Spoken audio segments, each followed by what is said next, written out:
الله وبركاته.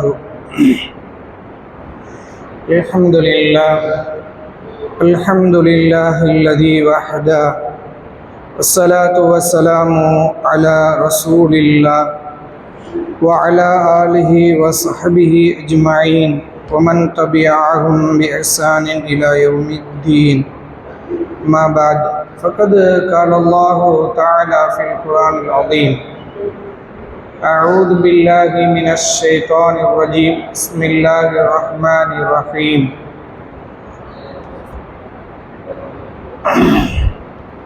ولئن سألتهم من خلقهم ليقولن الله قل فأنى تؤفكون. அனைத்து புகழும் புகழ்ச்சியும் அகிலங்களை படைத்து பராமரித்து காத்து ரட்சித்து வரும் அல்லாஹ் ஜல்ல ஷானு தஆலா ஒருவனுக்கு மட்டுமே உரித்தாக்கி, அல்லாஹ்வுடைய சாந்தியும் சமாதானமும் அனைத்து நபிமார்கள் மீதும், அத்தோடு இறுதியாக வந்த நபி ஸல்லல்லாஹு அலைஹி வஸல்லம் மீதும், அவர்களுடைய குடும்பத்தினர்கள், தோழர்கள், தோழியர்கள், இந்த உலகத்தில் வாழ்ந்து கொண்டிருக்கிற வாழப்போகிற முஸ்லிமான ஆண் பெண்கள், குறிப்பாக புனிதமிகு ரமலானுடைய மாதத்தில் புனித இரவில் நன்மைகளை அடைந்து கொள்ள வேண்டும் என்ற நற்சிந்தனையோடு அல்லாஹ்வுக்கு பிடித்தமான அவனுடைய ஆலயத்தில் ஒன்று குழும்பி இருக்கிற நம் அனைவரின் மீதும் என்றென்றும் நின்று நிலவட்டுமாக என்று பிரார்த்தித்து இந்த உரையினை துவங்குகிறேன். கண்ணியத்திற்குரிய எல்லாம் அல்ல அல்லாஹ் ஜல்ல ஷானஹு தஆலாவின் நல்லடியார்களே, அல்லாஹ் எங்கிருக்கிறான் என்பதை எந்த சந்தேகமும் இல்லாமல் குர்ஆன் ஹதீஸிலிருந்து நாம் அறிந்திருக்கிறோம். அதில் நேற்று சொன்ன ஒரு செய்தி மீண்டும் நான் போய் பார்த்தபோது அது பிழையாக இருந்தது. இந்த அர்ஷுடைய கால்களை சுமந்திருக்கிற வானவர்களின் காது சோனைக்கும் தோல் புஜத்துக்கும் இடையில் பயணிக்கிற தூரம் என்பது பறவை அல்ல, ஒரு மனிதன் நடந்து சென்றால் 700 மாதங்கள் பயணித்தால் எவ்வளவு பயணிப்பானோ அவ்வளவு தூரம் என்று சொல்கிறார்கள். மனிதன் நடப்பதற்கு பதிலாக பறவை என்று சொல்லிவிட்டேன். அல்லாஹ் என்னை மன்னிக்கணும், நீங்களும் திருத்திக் கொள்ளுங்கள். அடுத்ததாக, இந்த தௌஹீதினுடைய மக்சூத், நோக்கம் என்ன? இப்போ இதை நம்ம 3ஆக பிரித்து சொல்வதும், அப்படி பிரித்து சொல்வதனுடைய அசல் நோக்கம் என்னத்துக்கு என்றால், இந்த மனிதர்கள் முழுக்க அல்லாஹ்வை மட்டுமே வணங்க வேண்டும், அல்லாதவர்களை வணங்காமல் இருக்க வேண்டும். இந்த ஒரே நோக்கத்துக்காகத்தான் இந்த தௌஹீதினுடைய 3 கிளைகளையும் பிரிக்கிறார்கள். இதில் முதல் கிளையான ருபூபியத்தும் சரி, 3வது கிளையான அஸ்மாஉ சிஃபாத்தும் சரி, இது இரண்டுமே நம்பிக்கை சார்ந்ததோடு முடிவடைகிறது.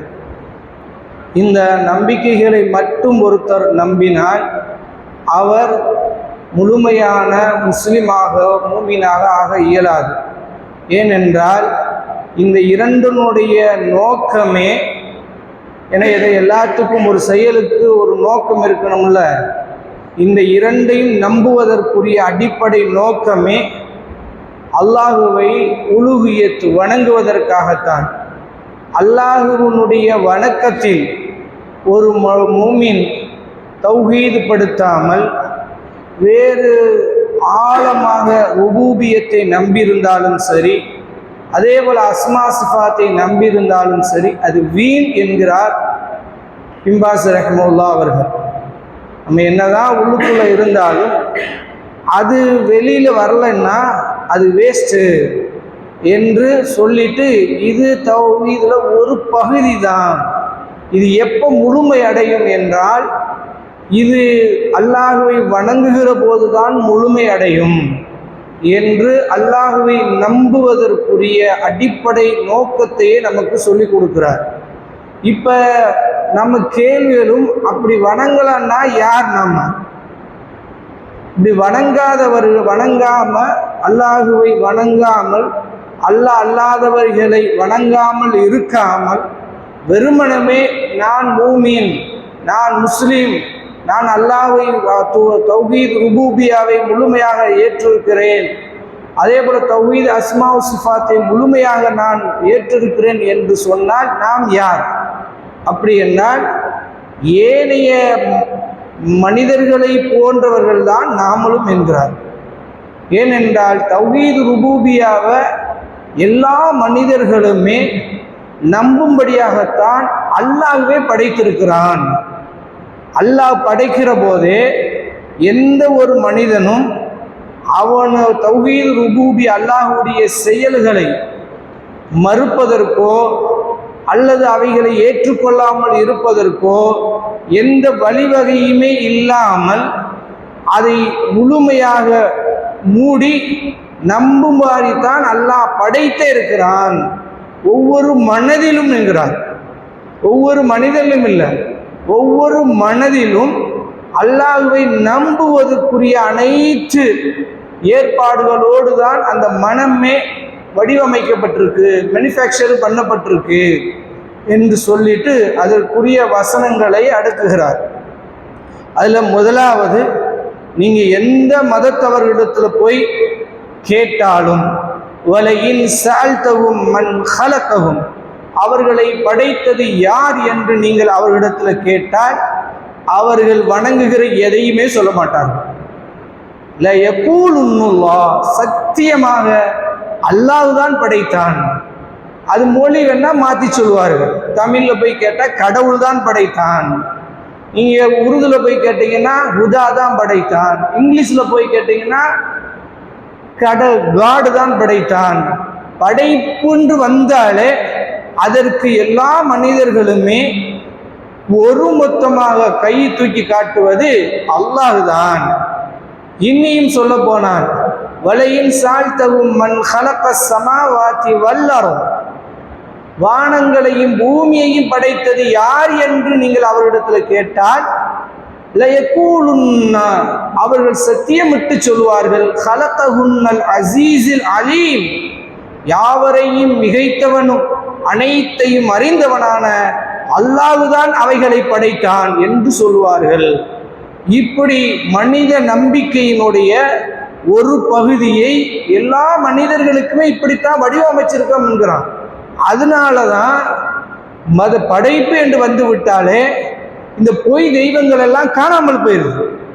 இந்த மனிதர்கள் வணங்கி கொண்டிருக்கக்கூடிய அனைத்து விக்கிரகங்களும் அனைத்து வணக்கத்துக்குரியவைகளும் காணாமல் போய் முழுமையாக அல்லாஹ்வை நோக்கி திரும்புகிறார்கள் என்று சொல்லிட்டு, இப்ப இதை மறுப்பவர்கள் யார்? ஒரே ஒரு சின்ன கூட்டம். இவர்கள் கடவுளை இல்லை என்று மறுப்பவர்கள். ஆனால் இப்படி மறுக்கிறார்களே, இவர்கள் மறுக்கிற போது அறிவுடனோ தக்க சான்றுகளுடனோ அல்லது உள்ளுணர்வோடு மறுக்கிறார்களா என்றால் இல்லை. திருமறை குர்ஆன் மறுக்கிறது. அவங்க மறுக்கிறாங்க. இங்க தமிழ்நாட்டில் அதுக்கு பேர் என்னது சொல்லுங்க, அதுக்கு பேர் என்னது? கடவுள் மறுப்பாளர்களுக்கு தமிழ்நாட்டில் உள்ள பேர் என்னது? தீகா. திராவிட காலு பொதுவானவர்கள் தான் நாத்திகம் என்கிறார்கள். இன்னைக்கு நமக்கு ஆட்சியில் இருப்பவர்களே யார் தான்? தீகா தான். இவர்கள் கடவுளை இல்லை என்று மறுக்கிறார்கள். இப்படி மறுப்பதற்கு இவர்களிடத்தில் ஏதாவது அறிவு இருக்கா? ஃபர்ஸ்ட் இல்ம் இருக்கா என்றால் இல்லை. தலீல் இருக்கா? சரியான சான்றுகள் இருக்கா அப்படின்னா இல்லை. சரி, அவங்க உள்ளுணர்வு இருக்கான்னா இல்லை. சரி, இவர்களுக்கு முன்னோடி யார்?